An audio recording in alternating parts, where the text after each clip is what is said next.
ভোটের দাবিকে negatively mark করা, এইটাই তো একটা স্বৈরাচারী আচরণ, এইটাই তো একটা স্বৈরতন্ত্র। আপনি সংস্কার না কি করবেন, করেন না কেন ভাই? কে মানা করছে? ভাই জি আমরা রাজনৈতিক দলগুলো সংস্কারে হেল্প করতে চাই। এখন পর্যন্ত জি। রাজনৈতিক দলগুলো, দেখেন রাজনৈতিক দলগুলোকে নিয়ে সব মিলে একটা দলকে আধা ঘন্টা সময় দেওয়া হয়েছে রাষ্ট্রের পক্ষ থেকে।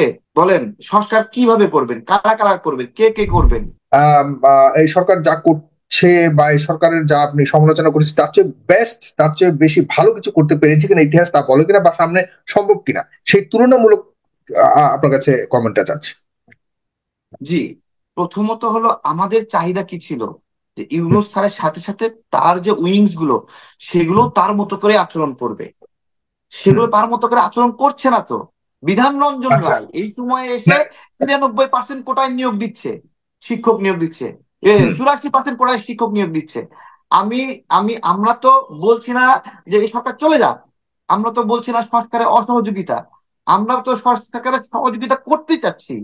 কিন্তু আমরা যে আচরণগুলো পাচ্ছি, সেই আচরণগুলো তো আমাদেরকে হতাশ করছে। সেই আচরণের জন্য আমরা এই এই কথাও বলতেছি না আপনারা এখন চলে যান, আমরা তো হুম, এটাও বলতেছি না। আমরা কি বলতেছি, আমাদের কথাগুলো মিস ইন্টারপ্রেট করা হচ্ছে। আমরা ইলেকশন চাওয়া, জনগণ ভোট চায়, জনগণ ভোটাধিকার চাইবে, ইলেকশনের ডিমান্ড তৈরি হবে। আমার হুম, কথা হলো সংস্কার এবং ইলেকশনের প্রস্তুতি পাশাপাশি চলতে সমস্যা কোথায়? হুম, সমস্যা কোথায়? মানে ইলেকশনের প্রতি অনাগ্রহ কেন? কেন অনাগ্রহ? জনগণ কিছু মানুষকে ম্যান্ডেট দেবে, তারা নির্বাচিত হয়ে সংসদে যাবে, তাদের গ্রহণযোগ্যতা নাই। আর কিছু সিলেক্টেড উপদেষ্টা, তাদের গ্রহণযোগ্যতা বেশি। শুধুমাত্র ইউনূস স্যারকে দিয়ে তো সব বৈধ করা যাবে না, তাদের সব কাজ তো বৈধ না, সব আচরণ তো বৈধ না, হুম, সব আচরণ তো বৈধ না।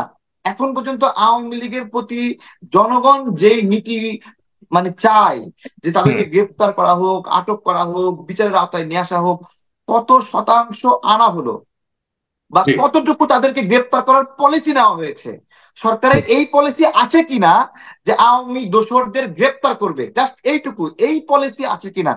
মৎস্য, এই যে কি, মৎস্য ভবনের একজন মৎস্য অধিদপ্তরের কর্মকর্তা, সে বলছে যে মানে বিএনপি, জামাত, তারেক রহমান তাদের সুপারিশ সেখানে গ্রহণযোগ্য না। তাহলে উনি হলো কি এজেন্ডা নিয়ে এসছে, কার কার সুপারিশকে উনি গ্রহণযোগ্য করবে? লোকটাকে লোকটাকে ওখান থেকে ওএসডি করা হয়েছে, কিন্তু এই লোকগুলো কিন্তু একটা ওএসডি করা হলো, আরো অনেকগুলো আছে। আর একটা অদ্ভুত কথা বলি, মানসিক স্বাস্থ্য হাসপাতালে একজন চিকিৎসক ছিল, ওনার নাম হুম, জুয়েল স্যার। উনি এই গণ অভ্যুত্থানের চিকিৎসা দিয়েছে, দেখেন গণ অভ্যুত্থানের চিকিৎসা দিয়েছে। এবং আমাদের হলো নীরব নামে একটা ছেলে আছে, ইব্রাহিম নীরব, সে মারাত্মকভাবে মাথায় আঘাত পেয়েছিল, তার চিকিৎসা করছে। সেই চিকিৎসককে এই হুম। যে বিধান রঞ্জন রায়, অভ্র ভৌমিক, তারা মিলে ওএসডি করছে এই সরকারের সময়ে এসে, এই সরকারের সময় এসে, যারা কিনা গণ অভ্যুত্থানে হেল্প করছে। আর সারা দিকে আপনি যদি মানে আমি বুঝাতে পারবো না। হুম, আপনারা যদি যারা যারা সচিবালয়ের ভিতরে দু একদিন যাওয়া আসি করবেন, হুম, একদিন যদি এর ভিতরে যাওয়া আসি করেন, তাহলে এখানে ইনভায়রনমেন্ট কতটা হুম, মানে বাংলাদেশের জন্য উপযুক্ত হয়ে আছে, গণ হুম, অভ্যুত্থানের জন্য উপযুক্ত হয়ে আছে। আমি যেই দিকেই তাকাই, গুরুত্বপূর্ণ মানে গুরুত্বপূর্ণ ব্যক্তিগুলো বলে ভাই উন্মুক্ত শান্তি মিছিলে ছিল শেখ হাসিনার জন্য, হুম। এর বিকল্প কোনো লোক পাচ্ছে না। ওএসডি হয়ে আছে যে লোকগুলোকে, তাদেরকে ফিরে নিয়ে আসার কোনো তৎপরতা নাই, তাদেরকে পুনঃনিয়োগ দিয়ে যারা আওয়ামী লীগের দোষর ছিল তাদেরকে সরিয়ে ফেলা তৎপরতা নাই। আমি সংস্কার, আমি সংস্কারকে অপছন্দ কেন করবো? আমি বাংলাদেশের নাগরিক না? আমি চাই না আমাদের ইলেকশন ব্যবস্থা সংস্কার হোক, আমি চাই না ভোট চুরি বন্ধ হোক, আমি চাই না দুর্নীতি বন্ধ হোক, আমি কেন চাইবো না? আমি কি এতই খারাপ হয়ে গেলাম? বলেন, আমি কি চাইবো না আমার রেল সেক্টর সুন্দর হোক? আমি চাইবো না আমার যোগাযোগ সেক্টর সুন্দর হোক? আমি কেন চাইবো না যে আমার পুলিশ সুন্দর হোক? সজল, সজলকে মানে পিটায়ে পিটায়ে হত্যার উপক্রম করলো, সজলকে, যেটা হলো ওই যে আপনাদের টেবিল টক ইউকে হাসিনা টিভির ওই যে ভিডিও টিডিও করে, ওই ছেলেটা, ওই ছেলেটাকে হত্যার চেষ্টা করলো, তাকে রাস্তায় ফেলে মারলো। রমনা থানায় গিয়ে একটা মামলা নেওয়াতে পারেনি, রমনা থানায় গিয়ে একটা মামলা নেওয়াতে পারেনি, এখনো মামলা নেয়নি। গতকাল ডিসি রমনা, তাকে বলতেছি যে নিলেন না, কয় ভাই বোঝেন তো, মানে বোঝেন তো কি, বোঝেন তো কি, জি জি। আপনি কি বলতে বোঝেন চাচ্ছেন তো যে বলেন?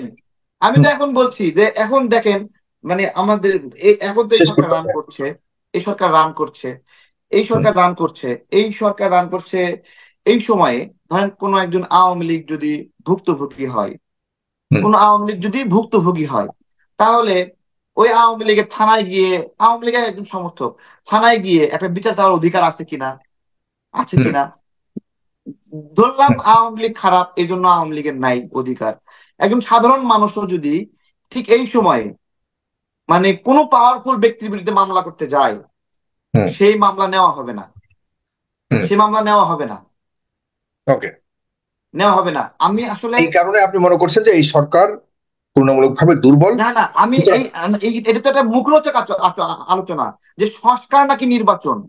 ভাই হুম। এটা তো মানে নির্বাচনকে না, মুখরোচক বিলম্বিত কেন করার হবে? একটা এটাই তো কথা। জনগণের দাবি এই মুহূর্তে, না, এই এটা সরকার কেন? করতে পারছে কিনা। মানে মানে নির্বাচন কি জনগণের জন্য ক্ষতির কারণ নাকি? হুম, অদ্ভুত বিষয়।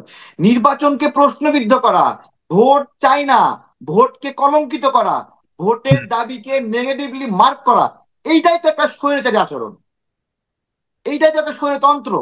আপনি সংস্কার না কি করবেন, করেন না কেন ভাই? কে মানা করছে? কে হুম। মানা করছে? আপনি আপনি কি বলবো, কেউ কেউ জি, কেউ মানা করছে? মানে প্রতিপক্ষ কেন করছেন? আপনি করেন, আগামীকাল করেন, পরশু করেন, 1 মাস ধরে করেন, 2 মাস ধরে করেন, 3 মাস ধরে করেন। আপনি করেন, জনগণ দেখতে চায়, জনগণ জানতে চায় কি কি করলেন। একটা ওকে। শ্বেতপত্র হোক, এই সময়ের মধ্যে কি কি করা হলো, কি কি করা উচিত ছিল, কতটুকু গাফিলতি, কতটুকু গাফিলতি। হুম, এই সরকারের পলিথিন নিষিদ্ধ করার চেয়েও তো গুরুত্বপূর্ণ সংস্কারের কাজ আছে, তাই না? আমরা সেগুলো বলছি, এগুলো করেন, আমরা মিলে করি। ভাই জি, আমরা রাজনৈতিক দলগুলো সংস্কারে হেল্প করতে চাই। এখন পর্যন্ত জি, রাজনৈতিক দলগুলো, দেখেন রাজনৈতিক দলগুলোকে নিয়ে সব মিলে একটা দলকে আধা ঘন্টা সময় দেওয়া হয়েছে রাষ্ট্রের পক্ষ থেকে। বলেন সংস্কার কিভাবে করবেন, কারা কারা করবেন, কে কে করবেন? জি, তাদেরকে নিয়ে বসতে হবে না? নাকি শুধু সময় পার হতে থাকবে, আনলিমিটেড সময় পার হবে? এটা তো হয় না। জি। ইউনূস স্যার, আমি আমি আমি যখন কথা বলছিলাম, ইউনূস স্যারকে ওই ওই জায়গায় মনে হচ্ছিল যে উনি ওনার আগের কাজে ফিরতে চান, হুম, আগের কাজে ফিরতে চান। উনি এখানে দায়িত্ব সমাপন করে নিজের জায়গা যেতে চান, নিজের সম্মান রক্ষা করতে চান।